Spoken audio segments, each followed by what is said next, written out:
बॉलीवुड के अंदर कपूर खानदान का नाम तो आपने सुना ही होगा। कपूर खानदान के अंदर 3 भाई हुए थे जिनका नाम था राज कपूर, शम्मी कपूर और शशि कपूर, जिनका जो फिल्मी कैरियर था बहुत ही पीक पर था। लोगों के दिलों में यह बसा करते थे, लोग इन्हें बहुत ही ज़्यादा प्यार किया करते थे और सपोर्ट किया करते थे।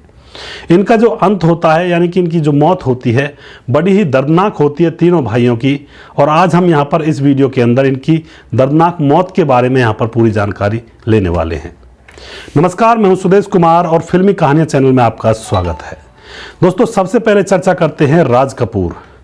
राज कपूर, इनको हिंदी सिनेमा का शोमैन कहा जाता था। इनका जो काम था बहुत ही बेहतरीन था।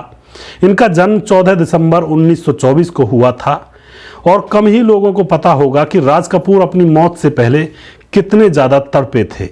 दोस्तों, तड़पना बहुत ज़्यादा पड़ा था इनको मौत से पहले। वरिष्ठ पत्रकार प्रदीप सरदाना ने मौत से पहले राजकुमार का दर्द अपनी आंखों से देखा था और उस समय यह उनके साथ साथ थे। 2 मई 1988 के दिन राजकुमार दिल्ली आए थे।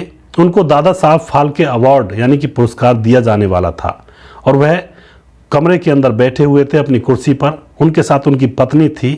दोस्तों, फाल्के पुरस्कार जब उनको देने का टाइम आता है तो वह अस्थमा के मरीज थे और जब हॉल में बैठे हुए थे तो उन्हें अस्थमा का भयंकर दौरा पड़ जाता है। बगल में बैठी उनकी पत्नी छोटा ऑक्सीजन का सिलेंडर अपने साथ लेकर आई थी। वह उनके मुंह पर ऑक्सीजन लगाती है और उनको सांस जोर जोर से चल रही होती है। फौरन ही राजकुमार को ऑक्सीजन दी जाती है सिलेंडर के द्वारा, छोटे सिलेंडर के द्वारा। और फिर इसके बाद एक्टर हर सांस के लिए तड़पता रहता है। सांस बहुत मुश्किल से आ रही थी। तभी क्या होता है दोस्तों, राष्ट्रपति जी ने हालात देखकर प्रोटोकॉल तोड़कर उनकी सीट पर आकर ही उनको दादा साहब फाल्के अवार्ड दिया था। उसके बाद क्या होता है, पत्रकार प्रदीप सरदाना समारोह कवर करने वहीं पर मौजूद थे। वहां पर फिर उसके बाद लेडी डॉक्टर आती है और वो राज कपूर जी को एक डेरिफाइलिन का इंजेक्शन लगा देती है और फौरन अस्पताल ले जाने के लिए कह देती है। फिर आनंद फानम में जो राष्ट्रपति भवन की एम्बुलेंस वहां पर खड़ी थी, उसी एम्बुलेंस से राज कपूर जी को एम्स हॉस्पिटल ले जाया जाता है दिल्ली के अंदर। और वहां की हालत बिगड़ती ही जा रही थी। उनको सांस लेने में बहुत ज़्यादा दिक्कतें हो रही थी। वो सबसे पूछ रहे थे कि उन्हें आराम क्यों नहीं मिल रहा है। ऐसे दम तो मेरा पहले भी उखड़ जाया करता था, लेकिन आज मुझे आराम क्यों नहीं मिल रहा है। ऑक्सीजन भी उसके मुंह पर लगी हुई थी। जब राज कपूर से सांस ही नहीं ली जा रही थी तो वो प्रदीप सरदाना से बोले कि अब मैं नहीं बच पाऊंगा, लेट मी डाई, यानी कि मुझे मरने दो। क्योंकि जो प्रदीप सरदाना जी थे उनके साथ साथ ही घूम रहे थे। अचानक डॉक्टरों ने बताया कि उन्हें निमोनिया हो गया है। जैसे ही अचानक यह बात डॉक्टरों को पता चलती है तो उसका ट्रीटमेंट करते हैं। लेकिन दोस्तों, सांस के लिए तड़पते तड़पते राज कपूर एकदम से कोमा में चले जाते हैं और 1 महीने कोमा में रहने के बाद 2 जून 1988 को उनकी दर्दनाक मौत हो जाती है और तड़पते तड़पते इस दुनिया से वह अलविदा हो जाते हैं। कितनी ही बॉलीवुड की फिल्में अच्छी तरह से उन्होंने समाज को दी थी। बहुत सारी फिल्मों में लोगों का मनोरंजन किया था और बड़े ही चहेते कलाकार थे लोगों के। राज कपूर अपने ज़माने के एक तरह से शहंशाह कहे जा सकते हैं, लेकिन उनका जो अंत हुआ था बहुत ही दर्दनाक हुआ था। अब यहाँ पर बारी आती है उनके भाई शम्मी कपूर की। शम्मी कपूर जी 50 और 60 के दशक में बॉलीवुड पर राज किया करते थे। दोस्तों, 1953 में इन्होंने अपना कैरियर शुरू किया था और कैरियर शुरू करने के बाद अपने गीतों की वजह से इनको ज़्यादा फेमस यानी कि प्रसिद्धि मिली थी। ये ज़्यादा फेमस हुए थे। शम्मी का कैरियर जब उतार पर था तो उनको एक गंभीर बीमारी से रूबरू होना पड़ गया था। वह गंभीर बीमारी थी, किडनियां उनकी खराब होने लगी थी और दोस्तों, उनका शरीर बहुत ज़्यादा मोटा भी होने लगा था किडनियां खराब होने की वजह से। दवाइयों के सहारे ही वह कई साल तक जीवन गुजारते रहे। एक समय तो ऐसा आया जब उनकी दोनों किडनियों ने काम करना ही बंद कर दिया था। इसके बाद उनकी असली दिक्कत शुरू होती है दोस्तों। जब दोनों किडनियां काम करना बंद कर देती हैं तो अब उनको पेशाब होना तक बंद हो जाता है और जब पेशाब होना तक बंद हो जाता है तो उनकी हालत और ज़्यादा बिगड़ने लगती है। इसके बाद शम्मी कपूर जी को शरीर की गंदगी की सफाई के लिए उनकी किडनियों का डायलिसिस करवाना पड़ता था उनको। और दोस्तों, अब डायलिसिस के सहारे वो अपनी ज़िंदगी जी रहे थे, बाकी दवाइयाँ लेते जा रहे थे। बाद में तो हफ्ते में 3 बार उनके शरीर को डायलिसिस की ज़रूरत पड़ने लगी थी। 3 बार पूरे शरीर का डायलिसिस होना कितनी बड़ी बात होती है, कितना जोर पड़ता है और कितनी परेशानी उठानी पड़ती है। अब इस महान अभिनेता का समय घर पर कम और अस्पताल में ज़्यादा गुजरने लगा था, क्योंकि इनको हफ्ते में 3 बार तो डायलिसिस करवाना पड़ता, और डायलिसिस के बाद एकदम से इंसान खड़ा नहीं हो सकता, उसको आराम भी कुछ चाहिए होता है 1-2 दिन का। तो इसलिए अब इनका समय पूरा अस्पताल में ही गुजरने लगा था। सम्मी अपने अंतिम समय में बहुत दर्द झेल रहे थे, और एक समय तो ऐसा आया जब डायलिसिस भी इनकी फेल हो गई थी, और बीमारी का दर्द झेलते झेलते साल 2011 में इनकी दर्दनाक मौत हो गई थी। यानी कि किडनियां खराब होने की वजह से अब इनका शरीर बिल्कुल ही कंडम हो गया था, खराब हो गया था। ना ही पेशाब उतरती थी और ना ही अब डायलिसिस इनकी हो पा रही थी।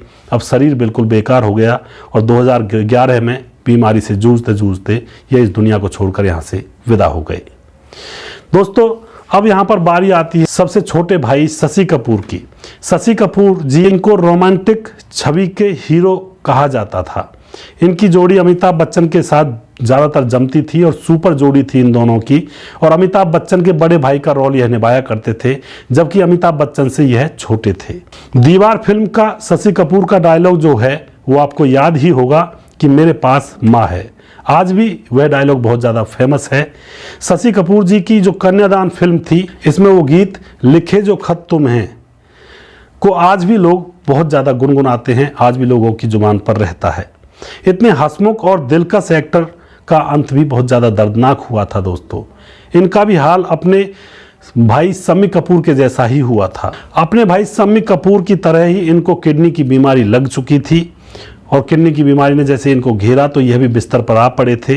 अंत में बहुत दर्द में यह जी रहे थे, और इनके साथ भी वही हुआ था जो इनके भाई के साथ हुआ। उनका समय भी अस्पताल में चक्कर लगाते हुए बीत रहा था। दोस्तों, इनकी ज़िंदगी घर तक ही सिमट कर रह गई थी। वो चेयर पर ही अपनी ज़िंदगी को गुजारने लगे थे। बस नाश्ता करने बाहर निकलते थे और बेडरूम में चले जाया करते थे, फिर लंच और डिनर के लिए बाहर निकलते थे, फिर बेडरूम में फिर से चले जाया करते थे और वहीं पर सो जाया करते थे। दवाइयों के सहारे उनका जीवन चल रहा था।